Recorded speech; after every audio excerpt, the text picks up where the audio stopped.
I, I reminded of, during your homily, I was reminded of Father Matthew Naikembarambil.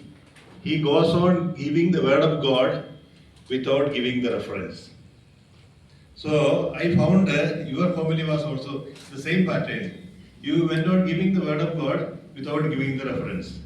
Since I knew all those passages, I was really enjoying. I was really enjoying every word. Started with, let's say, Matthew 5:48, be perfect as your heavenly Father. Then you came to Philippians 4:13, I can do everything in Him who can gives me strength.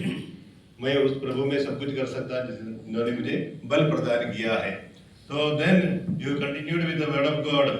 Luke's Gospel, chapter 6:36.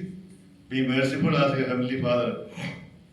Then he came to the passage so beautifully. That is Matthew 15, 12 and 13, and also Matthew 13, 34. So it was really a beautiful experience.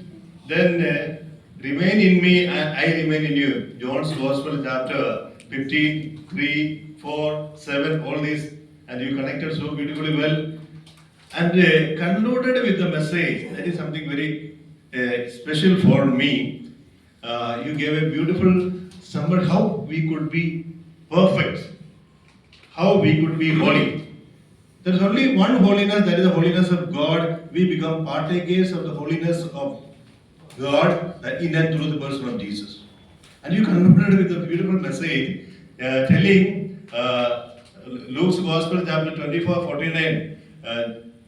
देखो मेरे पिता ने जिस वरदान की प्रतिज्ञा की है उसे ग्रहण करने तक तुम जेरूसलेम में बने रहो. Remain in the city till you are clothed with power from on high. And also Acts of the Apostles, chapter 1, verse 8.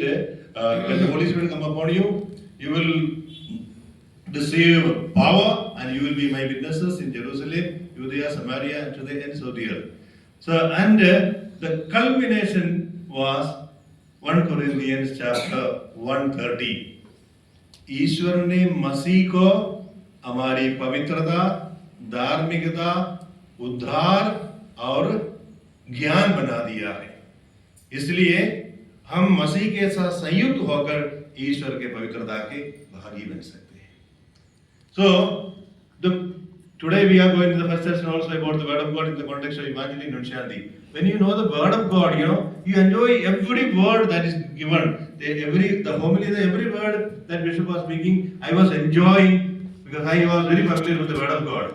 And this is what we are called to proclaim the word of God, preach the gospel. And I just wanted to maybe one humble suggestion that I have. When Bishop was speaking to us or preaching, instructing, we need to be very, much in the spirit, attentive to what he is speaking. We should not be idle and looking here and there. We have to be, because I remember